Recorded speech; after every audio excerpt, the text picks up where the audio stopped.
was Jat was talking about how like 100 Thieves have just been kind of going with comfort, and that's one of the big reasons he thinks that they have really been kind of stepping up. And it looks like we may be getting that once again here. 5th pick Gnar, not exactly anything to write home about, but hey, if it ain't broke, don't fix it. And the big thing I'm worried about here for FlyQuest, this is a one tank composition versus Trundle. This is Trundle's favorite type of team comp to be against, excuse me.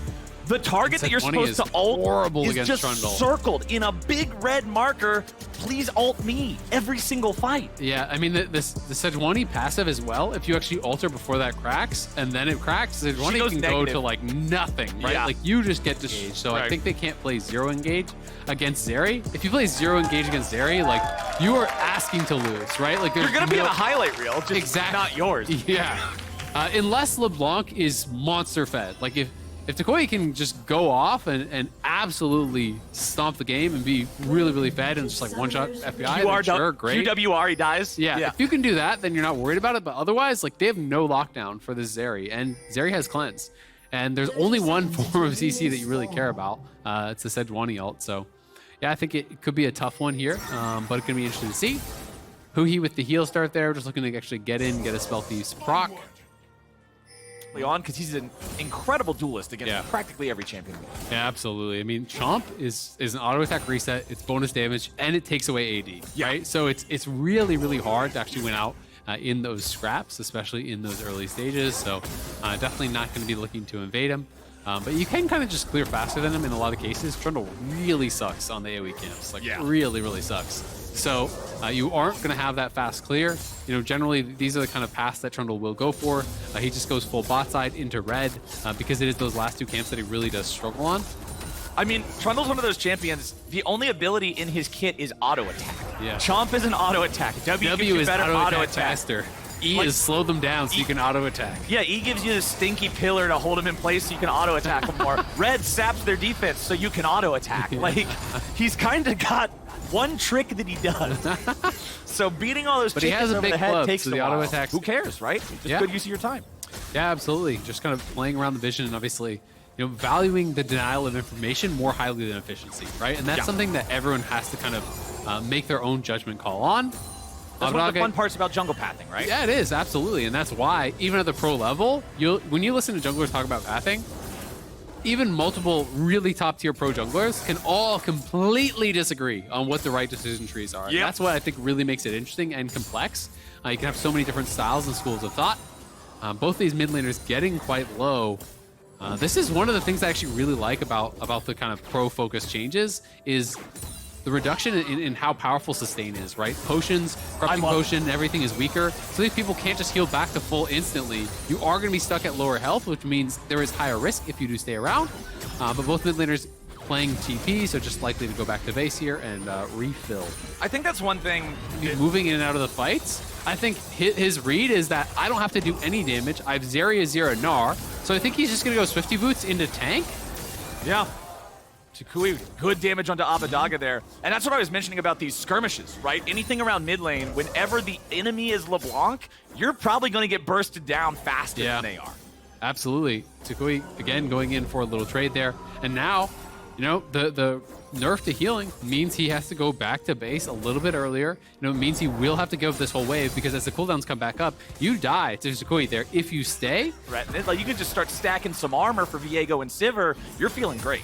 And across the board, it's been, you know, this focus on move speed, this focus on tier 2 boots, 400 Thieves. It's Merctread's first item for someday, Swifty's first buy for closer, Zerkari's first buy for FBI. Jose has this very low, is going to secure it. 100 Thieves looking like they want to take a fight though. FlyQuest have grabbed the eye. JOSEDEODO is back in the pit. TUKI stepping away from that Mega Gnar boulder. They have pings on him, but he has the rift, so he's going to actually get out of there with an enhanced recall. Yeah, he can get out in time. FlyQuest, they already took the Herald. They are now here onto this dragon. Takes a long time to take down. Does do a lot of damage here as well, so Jose has those pots chugging. 100 Thieves, though, trying to make their way in here. Azir paired up with the Yuumi, but Closer's not in the area, so they are just going to give it up because Zeri is pushing into the tower. FlyQuest has push. It looked like a little bit of a risky take, but the fact that Philip had actually moved down, somebody has no TP, means they have the extra man, so 100 Thieves can't really challenge for it. They are going to get plates on top side as their trade-off. But overall, Freak was saying, he had the Dragons pegged as like around 1,000 gold worth of stats. So I will give him credit for that. But Abadaga's job is just push the wave, right? Like no matter what TUKI does, they're going to look for an all-in here. Johnson in trouble. Johnson trying to get away as the Yuumi ulti flies through, but with JOSEDEODO showing up, FBI just skates right on back over the wall. Yeah, it does cost him the cleanse. Does not have to flash. That was the ulti down from Jose. They got the ult, the ghost as well. Herald down fast. That thing is going to expire. Yeah, they really need to be using this one soon. Abadaga and Closer skirmishing with them here a little bit as Closer flashes back away. He was very worried about what TUKI could actually do to him there. Flashing away very, very early after he stepped forward. I guess he is pretty squishy at this point in the game, but I mean, Herald's about to expire. He has to just go straight bot and drop it. You can see, there it is. Okay, yeah. Coming up, they ran out of time, right? Yep. It gets to that spot where it's just either use it or lose it. But TUKI and Jose are coming around. They want to see if they can get something done here. Closer and Abadaga hanging around nearby to prevent the dive. JOSEDEODO. He has no ult. Stuck on the He's wrong got side of flash. the wall. Yep, has to flash away. Yep, nicely done to actually at least stronger for the 1v1, but it feels like he's just prioritizing CDR, right? Like he is there engaged. So I think it makes a lot of sense to just have all of that CDR on the item, be able to have the ultimates up more often because he is there engaged, so he's got to have that ready. Yeah. Jose, again, looking to start this up. They bring up the 5th member again. They're really prioritizing this. You can see Abadaga's still bot, and you see TUKI here cheating up towards mid. So they have mid push, they have the extra man.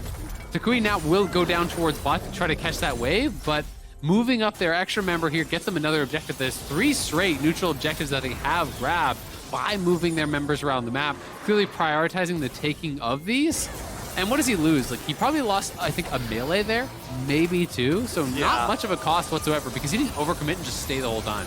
Ooh, nice stun from Jose, but there's no follow-up. At least he hit it. I'm always... Performance that we could have seen from them. I think they have been getting a lot more aggressive. We heard the devs talking about how they are making more early game plays. They've been going back to some of their early tower dives and things someday.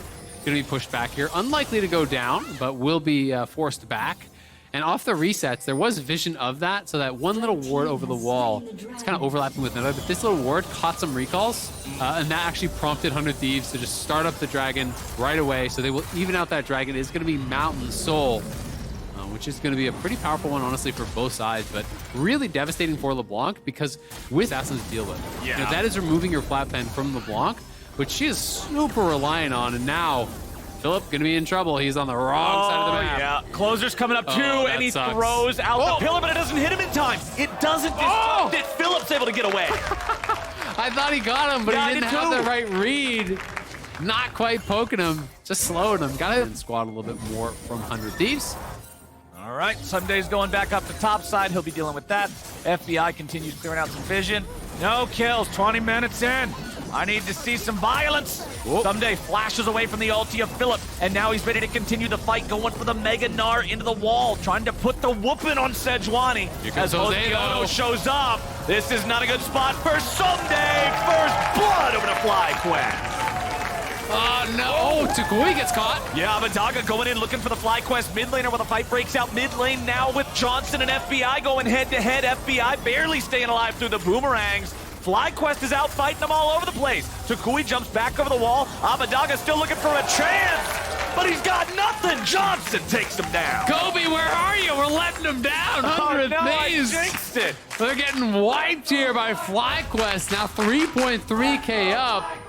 20 minutes, no first blood. They get kills on 2 sides of the map. They're going to take the mid lane tier 2 as well. 4.2k in the lead now. TUKI even going to get bot. They're going to go to like 5k out of nowhere. 100 Thieves falling way down. And that is the kind of individual advantage that they need to really make this comp work. Much of a threat right now of the Baron being taken down. It is something that FlyQuest will have to watch out for later, though. Awesome mid game coming out here from FlyQuest for what we've got so far. There's another Drake in their pocket. That one's going to go over to Jose, picking it up for him. TUKI just continues farming. Void Staff. One person to solo the dragon, and then everyone else goes and answers the Baron. Well, Philip goes over the wall. They're going in. They're looking for Abadaga, but they won't be able to find him. Closer has to flash away. Philip's going to be taken low. Wild Growth keeps him alive. They're still looking to fight, and they grab the first kill on the enemy top laner. FBI gets paid, and FlyQuest may have made a mistake. 100 Thieves, they get 1 for nothing, and they're heading back down to the Dragon. Yeah, Philip finds the angle to actually land the ulti on Abradaga, but they cannot burst him down. And without him falling, they're able to pull back. There's no shot that they're going to be able to make that Baron happen, I don't think. TUKI and Afro are going to try to zone, but they are going to have to get off that. You don't kill that nearly fast enough. So they lose the kill. They do lose the Dragon here as well. And it is that flat armor NMR going the way here of 100 Thieves. That is a very big deal against this as a Sivir to try to step forward and auto attack against the 3-item Azir. Much heavier damage build for FBI's Zeri compared to Danny's from last game, too, as Abradaga face checks, and he may just die. Oh, not bird? quite. He's still burning. Okay. Red Smite nerf. He's pretty happy for that Red Smite nerf. Yeah, they're going to be able to get it. And on the bottom side, Someday takes down a tower. They will lose their top tier 2. They did get an objective bounty for that, though, so it's not an even trade. You know, 100 Thieves going to be able to claw back some more gold. Looks like it's in towards armor now for Someday, knowing he's got to pay some respect to the Sivir, who can be such a menace in the team fights. You know, even just with those edge marksmen, you know, that is really where you kind of come online and start becoming such a difficult champion to deal with. They're trying to look for another engage, though. They can't find Abradaga, but Closer eats a ton of damage instead. FBI and the rest of 100 Thieves are able to stay alive as Someday walks over. So 100 Thieves survived the attempted playmaking from FlyQuest. They spent the Sivir ulti on that.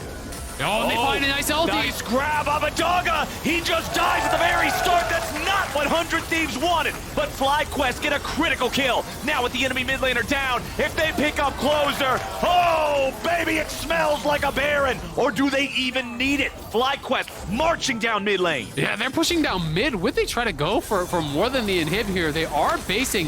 I think they're going to TP. They might actually try to look for the end. I think they're going to go for it. They're positioning to try to end the game here. The teleport coming in. Might need to just save that for one of the minions because FBI could potentially clear this out. FlyQuest is ready to go. FBI's gonna have a hero Zeri moment here. He's down to 25%. He flashes away. Someday into the stopwatch, keeping himself alive. Philip's gonna die. FlyQuest, they get inhibitor and they get 1 Nexus turret. Gets up there with the polymorph, but now 100 Thieves are gonna look for a counter Baron because there's no TP on Philip and he's down for 15, but TUKI getting good damage on Closer, but not good enough to take him down. 100 Thieves with control of the Baron. No still.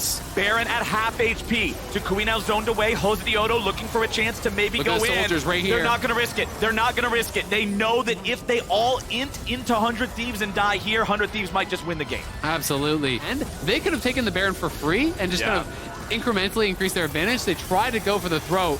And now TUKI chunked out. He has no TP. This is 100 Thieves Dragon. So they're on soul point. They've got double mountain against LeBlanc. This is getting really dicey now. And I mean, mid lane inhibitor is the least valuable inhibitor to take anyway. Everybody's already shoving it out, especially against a champion like Azir. The super minion doesn't even take him longer than 2 seconds to kill it, right? So this is just extra farm flowing into them. Like if you try to go past it and just get Trundle Pillared in with the soldiers hitting you, you're toast. Well, we have Guardian Angel for JOSEDEODO, so that will give him the chance to jump in more recklessly into the fight, try to get that damage down that they need. But really, my eyes are on Philip again. It's got to be another big Sejuani. But who can get the Banshees off? There's Cleanse on Zeri and there's Banshees on Abradaga. So if you can't poke off the Banshees, you can't even try to engage, right? So it has to be TUKI goes in, knocks off the Banshees, then during that window, you find a Sejuani ult, and you lock him down 100-0 and kill him. Like, that's your way to do it. It's tough. Which starts feeling like a really narrow win condition. Here in this 1v1 top side as 100 Thieves, they might be looking for the Baron potentially, and they're going to spawn around the same time. You know, I think for sure FlyQuest has to fight for it, but 100 Thieves doesn't. Like, they could give it up and try to go for something else if they're just down to just continue scaling. I mean, they've played this game so slow, right? So like, they are happy to just wait for 6 items, I think.